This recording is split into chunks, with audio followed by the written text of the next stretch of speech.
Hello, Internet friend. Today on Value Side, it's the King's Gambit, what President Trump risked in Venezuela.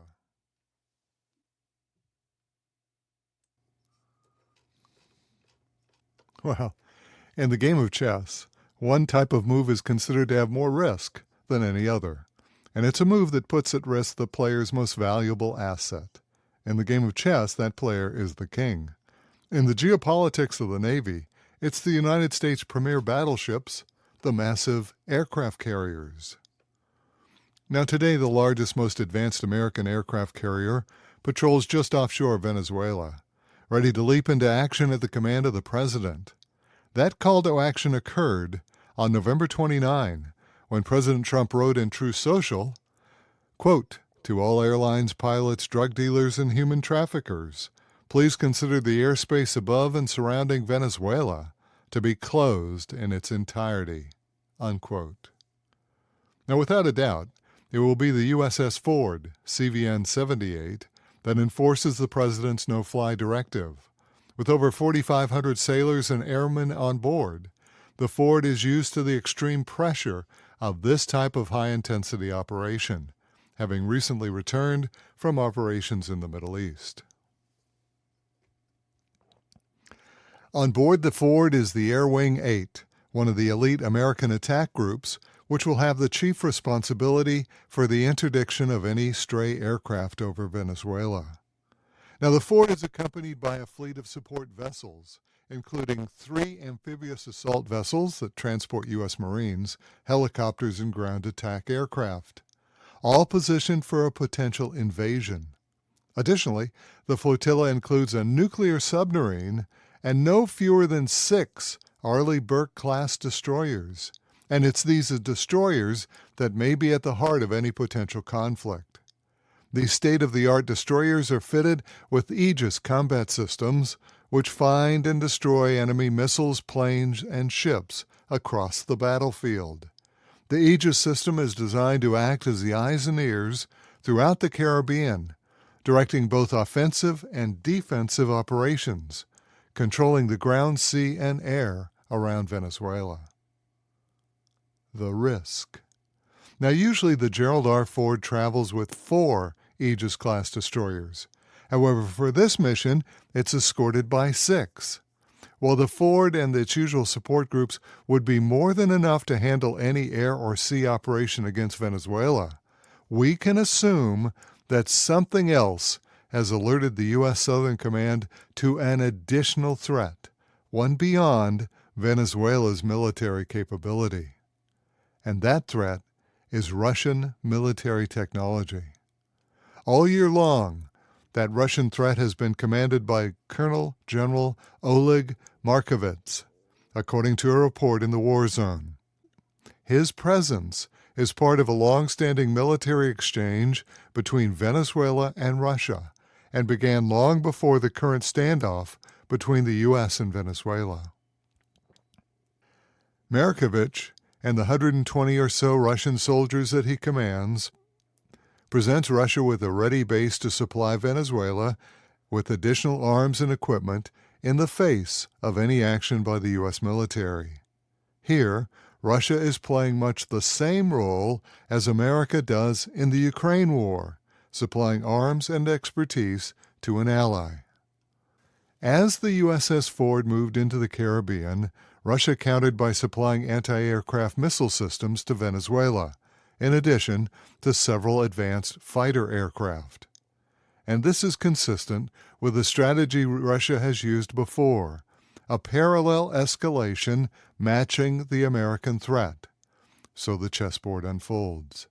Russia supplies Venezuela with anti-aircraft systems to counter American fighter and bombers launched not just from the Ford, but also from mainland America. At this point, it's almost impossible to predict what will happen next. Much will depend upon the decisions made by U.S. President Donald Trump. Recently, a call between President Trump and Venezuela's President Nicolas Maduro, where Trump reportedly demanded that Maduro resign the presidency and leave the country, was rejected by Maduro.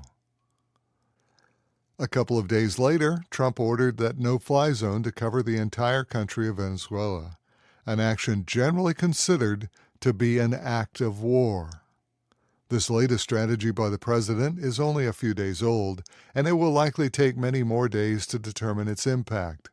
But note, up to now, Russia-supplied arms and equipment have arrived by plane, and that's now blockaded. It would also be tough for Russian troops to navigate through the American Armada.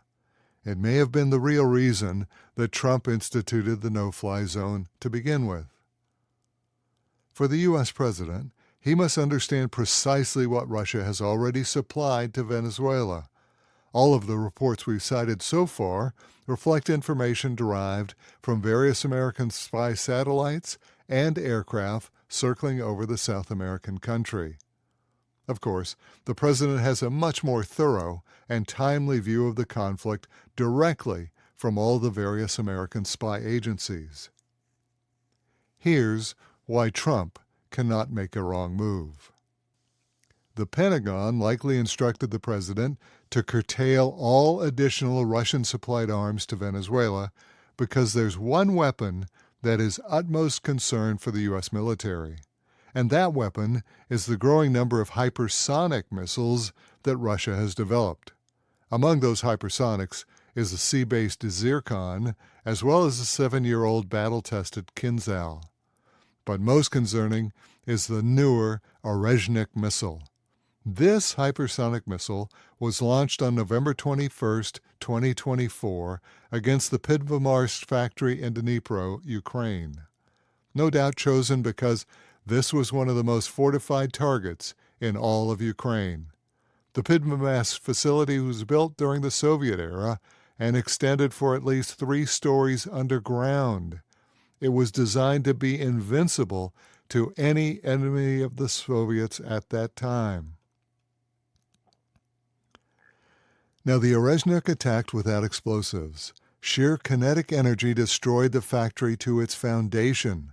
Traveling at Mach 10, that's 10 times the speed of sound, the Orezhnik used MIRVs, multiple independent warheads, to evade American air defenses, including the Patriot anti-missile system, and utterly devastated the target. Now, 1 year after the Orezhnik attack in Ukraine, it remains an open question whether the United States has an effective counter to this particular missile. While much of that information regarding U.S. anti-missile systems under development is strictly classified, 2 systems appear promising.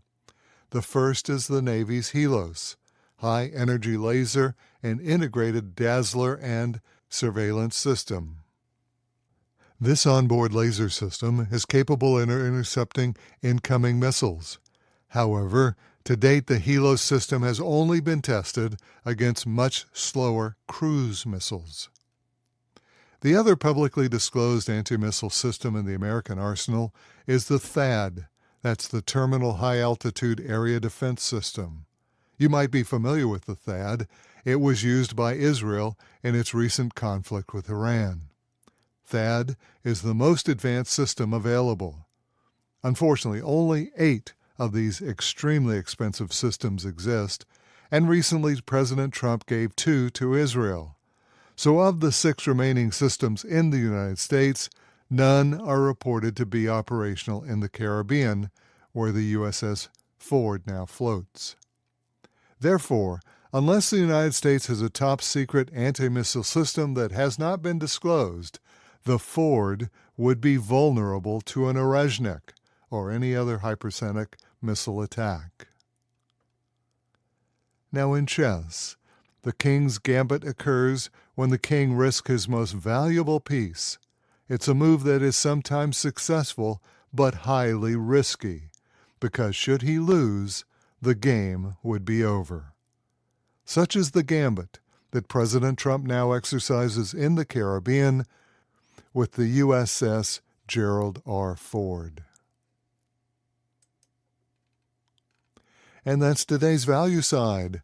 For all of our articles, references, and podcasts, visit valueside.com. I'm David Ravel. ValueSide is independently written and researched. The views expressed are strictly my own.